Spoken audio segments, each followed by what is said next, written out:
Assalamualaikum warahmatullahi wabarakatuh. Sahabat seiman, apa kabar Anda hari ini? Semoga hari ini menyenangkan ya untuk Anda. Kali ini Islam dan Sains Official akan melanjutkan kembali kisah tentang Mus'ab bin Umair bagian ketiga. Duta Rasulullah yang pertama telah mencapai hasil gemilang yang tiada tara, suatu keberhasilan yang layak diperolehnya, di mana akhirnya banyak penduduk Madinah yang masuk Islam berkat Mus'ab bin Umair. Beberapa tahun kemudian, Rasulullah bersama para sahabatnya hijrah ke Madinah. Di pihak lain, orang-orang kafir Quraisy semakin geram. Mereka menyiapkan kekuatan untuk melampiaskan dendam mereka terhadap kaum muslimin. Maka terjadilah perang Badar. Dan kaum kafir Quraisy pun mendapatkan pelajaran yang pahit yang membuat mereka semakin kalap. Mereka berusaha untuk menebus kekalahan di perang Badar tersebut. Kemudian tibalah perang Uhud. Rasulullah berdiri di tengah barisan kaum muslimin, menatap setiap wajah, siapa yang sebaiknya membawa bendera pasukan. Ketika itu terpilihlah Mus'ab al-Khair atau Mus'ab bin Umair. Dia maju dan membawa bendera pasukan dengan mantap. Peperangan berkobar dan berkecamuk dengan sengitnya. Pasukan panah kaum muslimin melanggar perintah Rasulullah. Mereka meninggalkan posisi mereka di atas bukit setelah melihat pasukan musuh yang lari terbirit-birit. Perbuatan mereka itu secepatnya mengubah suasana. Dari kemenangan berganti menjadi kekalahan. Tanpa diduga, pasukan berkuda musuh menyerang pasukan kaum muslimin dari atas bukit. Pasukan Islam pun kalang kabut. Dan melihat barisan kaum muslimin porak-poranda, musuh pun mengarahkan serangannya langsung ke Rasulullah SAW. Namun Mus'ab bin Umair menyadari suasana yang sangat gawat pada saat itu. Maka diancurkannya bendera pasukan setinggi-tingginya. Dengan suara lantang dia bertakbir, Allahu Akbar. Lalu ia maju dan menerjang berkelebat ke sana kemari untuk mengibaskan pedangnya. Ia ingin mengalihkan serangan musuh yang sedang tertuju kepada Rasulullah SAW. Dia menyerang sendiri, namun terlihat seperti satu pasukan tentara. Sungguh, walaupun hanya seorang diri, Mus'ab bertempur laksana sepasukan tentara. Satu tangannya memegang bendera pasukan yang harus terus berkibar, dan tangan satunya lagi menebaskan pedang dengan matanya yang tajam. Jumlah pasukan musuh yang dihadapi Mus'ab semakin banyak. Mereka semua ingin menginjak-injaknya untuk mencapai Rasulullah. Marilah kita dengarkan apa yang diceritakan oleh saksi mata pada saat itu. Bagaimana saat-saat terakhir sebelum Mus'ab bin Umair gugur sebagai syahid. Ibnu Sa'ad menyebutkan bahwa Ibrahim bin Muhammad bin Syurahbil berkata, ayahku pernah bercerita begini, Mus'ab bin Umair adalah pembawa bendera pasukan di perang Uhud. Tatkala barisan kaum muslimin porak-poranda, Mus'ab tetap gigih berperang. Seorang tentara berkuda musuh, Ibnu Qayyimiyah, menyerangnya dan berhasil menebas tangan kanannya hingga putus. Mus'ab mengucap Muhammad itu tiada lain hanyalah seorang rasul yang sebelumnya telah didahului oleh para rasul. Lalu bendera itu ia ambil lagi dengan tangan kirinya dan ia kibarkan. Musuh pun menebas tangan kirinya hingga putus.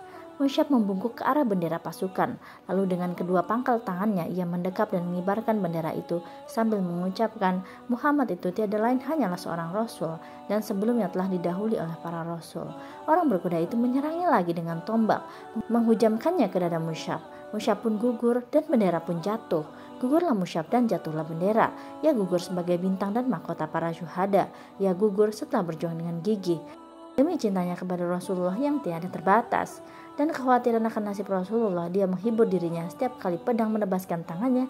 Maka dia berkata, Muhammad itu tiada lain hanyalah seorang rasul dan sebelumnya telah didahului oleh para rasul.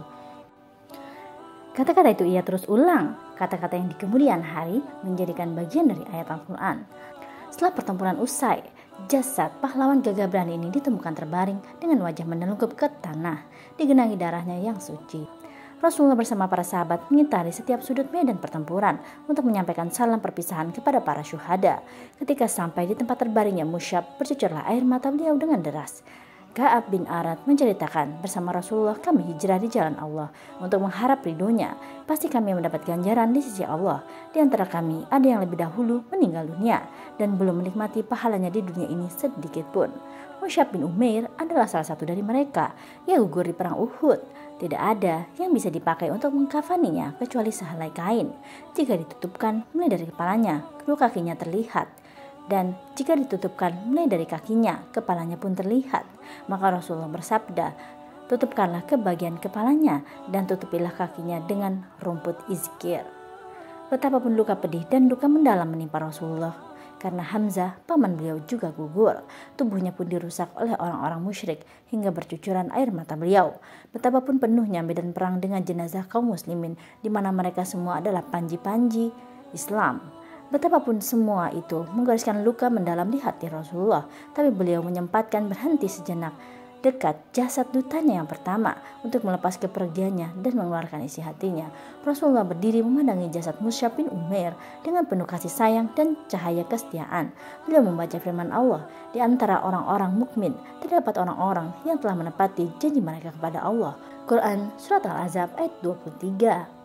Ada kesedihan di mata beliau ketika melihat kain yang dipergunakan untuk mengkafani Mus'ab.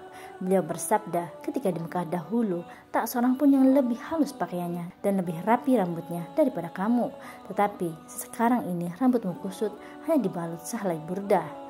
Dengan kesayuannya, Rasulullah melayangkan pandangan ke semua sudut medan perang dan ke arah para syuhada, kawan-kawan Mus'ab yang terbaring di sana. Lalu beliau bersabda, sungguh pada hari kiamat kelak di hadapan Allah, Rasulullah akan menjadi saksi bahwa kalian adalah para syuhada. Setelah itu, beliau memandang para sahabat yang masih hidup dan bersabda, hai kalian semua, kunjungilah mereka dan ucapkanlah salam. Demi zat yang jiwaku berada di tangannya, tak seorang muslim pun sampai hari kiamat kelak yang mengucapkan salam kepada mereka, kecuali mereka akan membalas salam itu. Wallahu a'lam bishawab.